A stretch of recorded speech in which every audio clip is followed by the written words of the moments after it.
최근에 아파트의 가격이 큰 폭으로 오르면서 아파트를 통해서 내 집 마련을 하기는 정말 쉽지 않겠다, 이제 어렵겠다라고 생각하시는 분들이 점점 많아지고 계신 것 같습니다. 그래서 아파트가 아닌 다세대 빌라라든가 오피스텔로 내 집 마련을 하면 어떨까 라고 생각하시는 분들이 많아지고 있는 것 같은데요. 최근에 서울 아파트의 거래량보다 다세대 빌라의 거래량이 더 많이 늘어나고 있는 그런 추세라고 합니다. 제가 생각했을 때 다세대 빌라를 통해서도 내 집 마련할 수 있습니다. 그리고 오피스텔을 통해서도 내 집 마련할 수 있습니다. 내 집 마련의 형태는 여러 가지가 있을 수 있습니다. 하지만은 여러분들께서 아파트가 아닌 다른 형태의 내 집 마련을 했을 때는 자산가치의 이득 부분, 상승 부분이 제한적일 수 있다는 그런 부분이 있고, 여러분들께서 꼭 알아야 되는 그런 부분들이 있거든요. 그래서 행여라도 다세대 빌라, 오피스텔, 아파트가 아닌 다른 상품들로 내 집 마련을 하신 분들, 이미 또는 하시려고 하시는 분들한테 제가 가지고 있는 생각을 지금부터 좀 공유해 보도록 하겠습니다. 임성배 TV 보동과 텐데크. 이 기사는 아시아경제의 기사에서 발간을 한 내용인데요. 보시면 이제 아파트 대출이 막히자 빌라와 오피스텔로 매매 수요가 몰린다라고 하는 기사 제목이에요. 제가 오늘 말씀드리는 것은 대출에 대한 부분이 아니라 이제 아파트의 대체재 상품인 빌라, 오피스텔, 이러한데 지금 현재 수요가 많습니다. 그리고 저 같은 경우에는 이제 오피스텔 같은 경우에 이제 3룸 형태의 역세권, 그리고 브랜드 파워가 있는 곳들은 그래도 눈여겨보실 필요가 있다고 여러분들한테 말씀을 드렸어요. 그 이유는 아파트를 대체할 수 있는 주거 상품이기 때문에 많은 사람들이 관심을 갖고 있고, 또 가격 역시도 지금 현재 많이 오른 그런 부분들이 많습니다. 예전에 오피스텔에 대한 부분은 이제 부정적으로 봤다면, 저 역시 부정적으로 봤었지만은 지금 시대가 많이 변했다라는 말씀을 드렸고, 이제 빌라 같은 경우를 좀 오늘 말씀을 좀 드려볼까 해요. 이제 제가 많은 분들한테 말씀드리는 것은 내 집 마련 한 채는 빠르면 빠를수록 좋다라는 말씀을 드렸고, 그 내 집 마련 한 채가 꼭 아파트일 필요는 없다는 말씀을 많이 드렸습니다. 최근에도 제 지인 같은 경우에는 빌라를 매입을 했는데 빌라의 가격도 상당히 많이 올랐어요. 그러니까 대세 상승기의 국면에 진입을 하면서 부동산 전체가 많이 올랐기 때문에 입지가 좋은 아파트뿐만이 아니라 빌라라든가 오피스텔 역시 가격 상승 여력이 컸었습니다. 이거는 이제 최근의 사례죠. 최근에 같은 경우에 이제 부동산의 가격이 많이 올랐으니까. 그래서 지금 현재는 그 아파트의 대체재인 빌라 같은 경우에 1월부터 9월까지 거래량이 5만 건을 넘어서서 11개월째 아파트 거래량을 역전했다고 해요. 그 얘기는 빌라를 이제 많이 매입을 한다는 거죠. 왜냐하면 아파트의 가격이 너무나 비싸졌기 때문이에요. 제가 이제 주변에 많은 분들한테 얘기를 들었을 때 빌라를 사도 됩니까? 다세대죠. 빌라나 다세대를 사도 됩니까? 하는 질문을 참 많이 들었거든요. 그런데 그거는 이제 본인이 선택하는 건데, 오늘은 이제 그 부분에 대해서 좀 말씀을 드리고 싶은데, 여기에서 이제 봤을 때 제가 오피스텔 같은 경우에는 많은 분들한테 이제 역세권에 또 브랜드 파워를 갖는 것은 사도 괜찮다라고 얘기를 드렸지만은, 빌라 같은 경우에는 조금 조심스러운 그런 부분들이 있어요. 왜냐하면 오피스텔 같은 경우에 이제 청약을 할 때 주택수에 포함이 안 되기 때문에 청약을 할 수 있는 그런 기회를 가질 수가 있습니다. 오피스텔을 내가 산다고 하더라도. 그러니까 청약이라고 하는 그 도구를 쓸 수 있는 히든카드를 활용할 수 있는 도구가 되는 거예요. 하지만 빌라 같은 경우에는 주택으로 산입이 되기 때문에, 물론 소형 저가주택 같은 경우에는 주택으로 산입이 안 되지만 대부분의 빌라가 이제 주택으로 산입이 되기 때문에, 만약에 이 빌라를 매입하게 된다면 이 아파트를 살 수 있는 청약의 기회는 없어진다는 거예요. 주택을 사거나 내 집 마련을 했을 때 가장 좋은 방법 중에 하나가 아파트 청약이라고 하는 절차를 활용하는 건데, 오피스텔을 샀을 때는 그 청약의 절차를 사용할 수 있는 부분이 여지가 남아 있지만은 빌라를 샀을 때는 그 청약의 도구를 사용할 수 없기 때문에 이 빌라를 사는 데 있어서는 여러분들 분들이 좀 선택을 잘할 필요성이 있다고 보여집니다. 그렇다고 해가지고 제가 빌라를 사는 게 무조건 나쁘다라고 얘기하는 건 아니에요. 삶을 살아가면서 가장 중요한 것은 이제 삶의 안정이라고 보여지거든요. 삶의 안정, 그리고 주거의 안정성이 필요한데 지금과 같이 이렇게 주택이 많이 오른 이러한 시점 속에서는 이 빌라라도 사가지고 내가 삶의 그 만족이나 안정을 취해야 되지 않을까라고 생각하시는 분들이 많이 있는 것 같습니다. 그리고 노후화된 빌라 같은 경우에는 재개발을 통해 가지고 또 신규의 주택으로 편입을 할 수 있기 때문에 재개발을 통한 빌라 매입은 긍정적으로 저는 보고 있어요. 하지만은 여러분들께서 무조건 이러한 기사들, 뭐 11개월째 아파트 거래량을 역전했다, 빌라가. 그리고 대체재인 빌라가 너무나 많이 거래가 되고 있기 때문에 가격이 많이 상승되고 있다, 이런 것만 이제 단편적으로 봤을 때는 내가 지금 주택이 필요하니까 무조건 빌라라도 좀 사야 되겠구나 하는 생각을 하실 수도 있습니다. 그래서 그런 부분들을 조금 조심스럽게 접근을 하셨으면 좋겠어요. 실제로 한국부동산원에서 발표한 통계 자료를 보면은 서울 지역의 빌라하고 아파트의 거래량입니다. 그래서 이 빌라가 초파란색이라 굉장히 짙은 색이 빌라라고 보시면 되는데, 이제 1월부터 9월까지의 거래량을 보면은 아까도 말씀드린 것처럼 아파트보다는 빌라의 서울 지역 빌라의 거래량이 많은 것을 이제 볼 수가 있어요. 그만큼 서울 빌라, 아파트에만 집중했던 그런 분들이 주택 가격이 너무나 많이 오르니까는 이제 서울 지역에 빌라를 매입하기도 하고요. 그리고 탈서울이라고 해가지고 서울 지역을 이탈하면서 경기도권으로 지금 현재 많이 나가 있는 그런 상황입니다. 그리고 서울 같은 경우에는 가격도 비싸고, 그리고 주차라던가 신축 아파트가 아니면 구축 아파트 같은 경우에는 서울의 핵심 지역인 강남 같은 경우에도 주차 대란이에요. 하지만은 신도시, 수도권 외곽 지역이라고 하더라도 수도권의 경기권에 있는 아파트 같은 경우에는 커뮤니티 시설이 굉장히 잘 돼 있고, 그리고 주차라든가 많은 그런 주거 환경들이 많이 개선되어 있기 때문에 이제 탈서울의 현상도 이루어지고 있는 것 같습니다.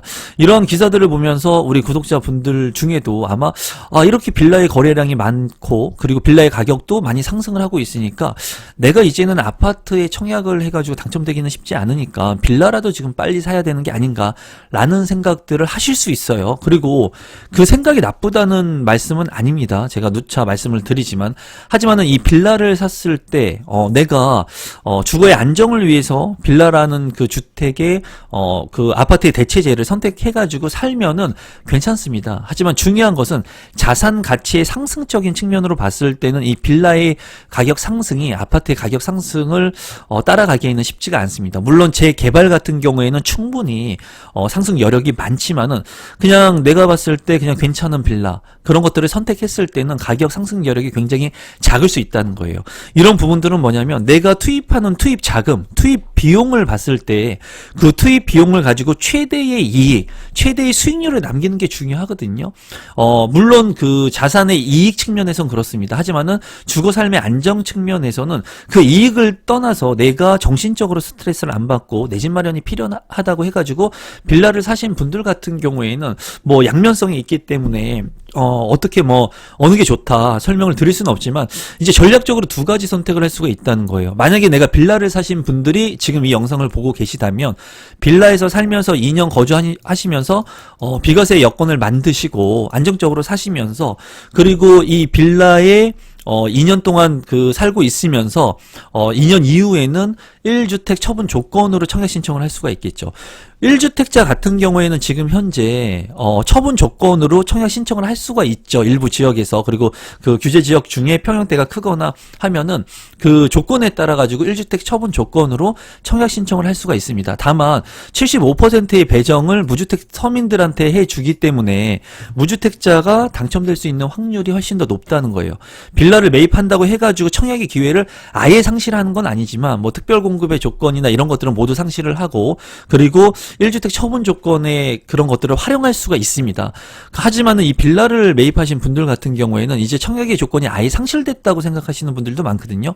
만약에 우리 구독자분들 중에 빌라를 매입하셨거나 아니면은 지금 이렇게 많은 집값들, 오른 집값을 보면서 불안하고 초조해가지고 내가 하루라도 빨리 내 집 마련을 하는 게 맞다고 하니 내가 살고 있는 지역 지역에 괜찮은 지역에 빌라를 매입하려고 하셨던 분들은 빌라를 매입하고 2년 있다가 비과세 여건을 충족하신 다음에 처분 조건으로 청약 신청을 할 수 있는 겁니다. 그리고 추후에 부동산의 경기 변동에 따라 가지고 주택 가격이 조정되거나 하향 국면을 맞이하게 된다면 그때는 미계약 물량들이나 미분양 물량들의 아파트 물량들이 나오게 될 거예요. 그러면 내가 유주택자라고 하더라도 그런 미분양 물량, 미계약 물량을 매입할 수 있는 그러한 시점들이 올 수가 있거든요. 그러니까 부동산 시장에 관심을 가지면서 그러한 전략들을 구사할 수도 있다는 것을 여러분들께서 한 번쯤 생각해 보셨으면 좋겠습니다. 하나의 기사를 더 보면 연합뉴스 기사인데요. 빌라 전성시대라고 하는 표현을 썼어요. 그래서 올해 서울서 거래된 주택 2건 중에 1건이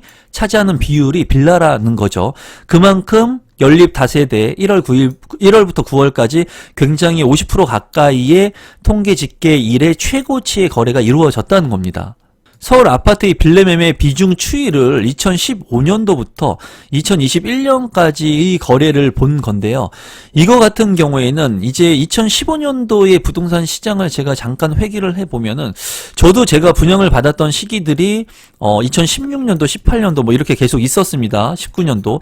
근데 이렇게 분양을 받고 제가 청약을 신청하고 했었을 때 2016년도만 해도 그렇게 이 부동산의 시장이 아주 핫하지는 않았습니다. 그래서 웬만한 가점이면은 청약에 당첨이 될 수가 있었고 아주 핫한 지역이 아니라면 청약을 통해서 충분히 당첨 확률을 높일 수 있는 그런 시기였거든요. 그리고 2012년도부터 2014년도까지 이제 바닥을 형성을 하면서 2015년도부터 조금 부동산에 관심들을 갖고 있는 그런 시기였던 것 같은데 그때부터도 이제 아파트의 가격들이 조금씩 올라가는 그런 방향성을 보이면서 빌라의 가격들이 이제 거래들이 점점 올라가서 최근에 2020년 이후에는 굉장히 큰 폭으로 오른 것을 볼 수가 있죠. 제가 봤을 때는 2020년 작년에 임대차 3법이 발표가 되고 나서 이제 주거 불안을 많이 느끼신 것 같아요. 그래가지고 주택 아파트 가격도 많이 올라갔고 전세를 끼고 갭 투자를 하기도 많이 했고 그리고 빌라 같은 경우에도 저평가되어 있는 지역들이나 서울 지역들의 거래가 굉장히 많이 늘어난 것으로 보여요. 그래서 지금 현재는 빌라를 굉장히 많이 매수를 하고 있는 그런 시점이고 이런 것들이 어떻게 보면은 내 집 마련의 하나의 수단으로 선택을 하고 계신 것 같은데 저는 이제 빌라를 내 집 마련한다는 것 자체를 아주 부정적으로 보지는 않지만 빌라를 만약에 이렇게 매입하시는 분들이 많다는 것을 만약 역으로 생각을 해본다면 무주택의 기회를 잃으시는 분들이 점점 늘어난다는 거예요.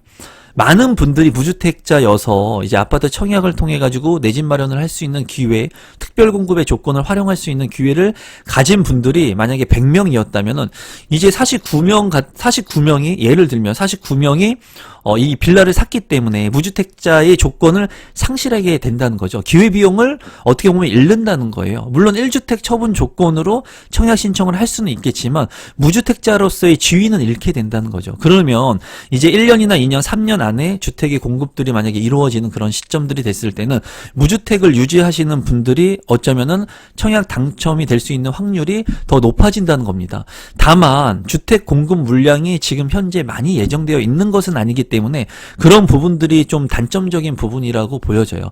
무주택자 분들은 이제 선택을 할 수 있는 기로에 이제 놓일 수 있는 거겠죠. 내가 무주택자를 좀 유지하면서 지금 현재 집값이 많이 올랐으니까 아파트 청약을 통해서 내가 조금 기다릴 것인지 아니면 하루라도 빨리 내 집 마련을 하려고 하는데 아파트는 안 되니까 빌라라도 지금 이렇게 내가 매입하는 게 맞는 것인지 물론 정답은 없다고 제가 말씀을 드렸습니다. 여러분들의 선택에 따라서 하면 되겠는데 이제 제가 가지고 있는 생각을 말씀을 드리면 만약에 제가 현 시점에서 무주택자라면 저는 빌라를 매입하지는 않을 것 같아요. 만약에 제가 빌라를 매입한다면 저는 재개발 여지가 있는 그런 진행이 어느 정도 절차가 된 그런 재개발 물량을 매입을 할 것 같아요. 그래야지 신축 아파트로 전환되면서 추후에 핵심적인 지역에 내 집을 신축 아파트로 이제 탈바꿈할 수 있기 때문에 재개발의 물량들을 좀 관심 있게 볼 것 같은데 그런 물량이 아닌 단순히 신축의 신축 빌라 빌라들, 신축 빌라들 같은 경우에 요새는 비스포크 같은 것들도 잘 해놔가지고 정말 가정주부분들이 봤을 때 너무나 사고 싶게끔 만드는 그런 신축 빌라들, 고급 빌라들의 형식을 만든 매장재들이 많습니다. 그런 것들 같은 경우에는 이제 내가 구경하러 갔다가 그냥 혹해가지고 살 수도 있어요. 그런 것들을 산다는 게 나쁜 건 아니지만 만약에 지금 시점에서 만약에 대안점을 찾는다면 제가 봤을 때는 오피스텔 같은 경우에는 좀 긍정적으로 보고요. 그리고 그 빌라 같은 경우에는 그 재개발이 될 수 있는 빌라가 아니면은 그런 신축 빌라를 사는 거에는 그렇게 긍정적으로 보지는 않습니다. 저 같으면은 그렇게 하지 않겠다는 거예요. 물론 지금 현재 빌라를 사신 분들 같은 경우에는 하루라도 빨리 내 집 마련을 했기 때문에 주거 삶의 안정을 느낄 겁니다. 이제 지속해가지고 비과세 여건을 만들고 추후에 처분 조건이나 미계약 미분양 물량들이 나왔을 때 부동산 시장에 계속 머무르면서 이제 상급지로 그리고 빌라에서 아파트로 좋은 곳으로 점프할 수 있는 그런 전략들을 채택하시면 돼요. 결정하신 분들은. 다만 결정하지 않으신 분들, 지금 빌라를 살려고 하시는 분들 같은 경우에는 이제 제 생각은 빌라를 무리해가지고 신축 빌라를 사기보다는 오피스텔 같은 경우에 역세권의 아파텔 3룸의 형태를 가지고 있는 브랜드의 파워를 가지고 있는 것들은 아파트의 대체 상품이기 때문에 긍정적으로 볼 수 있기 때문에 그런 물량들을 좀 관심 있게 보시고, 그리고 오피스텔 같은 경우에는 청약을 또 할 수 있는 무주택자로 산정이 되기 때문에 그런 부분들도 긍정적이라는 거예요. 그래서 여러분들께서 지금 현재 무주택자인데 내가 빌라를 사야 될까 말아야 될까 하시는 분들은 이제 제 생각은 말씀을 드렸고 제 생각이 100% 맞진 않습니다. 제 생각을 참고하셔서 여러분들이 그래도 나는 지금 현재 이 주거가 너무 불안하고 전세 가격이 너무 오르고 내년에도 전세 가격이 많이 오를 것 같으니 그래도 나는 빌라 다세대를 핵심적인 지역에 사고 그리고 추후에 점프할 수 있는 디딤돌로 할 수 있는 그런 전략들을 채택하겠다 하시는 분들은 그렇게 행하시면 되고요. 그리고 제가 생각한 대로 오피스텔 같은 경우 아파트를 좀 관심 있게 보다가 추후에 무주택자로서 이렇게 주택들을 많이 사는 사람들이 늘어나고 있기 때문에 무주택 지위를 많이 내가 가지고 가면 갈수록 아파트 청약이나 혜택 받을 수 있는 그런 부분들이 점점 늘어나니까 그런 부분들은 여러분들이 잘 선택하시면 좋을 것 같습니다. 제가 이제 오늘 이런 영상을 찍는 이유는 이 빌라에 대해서 무분별하게 또 내 집 마련을 하시는 분들이 있으실까봐 좀 영상을 찍는 거고요. 지금 빌라 가격이 이렇게 오르고 거래가 많이 된다고 하니 지금 이제 내 집 마련이 없어서 쫓기시는 분들이 이러한 빌라를 그냥 또 무턱대고 사실까봐 제 생각을 좀 공유해 드리는 겁니다. 그리고 빌라를 이미 사신 분들 같은 경우에는 본인이 선택했기 때문에 이제 추후에 최고의 선택들 그리고 최선의 전략들을 구사하시면 돼요. 그래서 제가 오늘 말씀드린 부분들을 잘 참고하시고 한 번쯤 빌라를 매입하거나 오피스텔을 매입하려고 하셨던 분들은 한번 좀 생각해보는 그런 계기가 되셨으면 좋겠습니다. 오늘도 마지막까지 제 영상 시청해 주셔서 감사합니다. 오늘은 이것으로 마무리 짓도록 하겠습니다. 고맙습니다.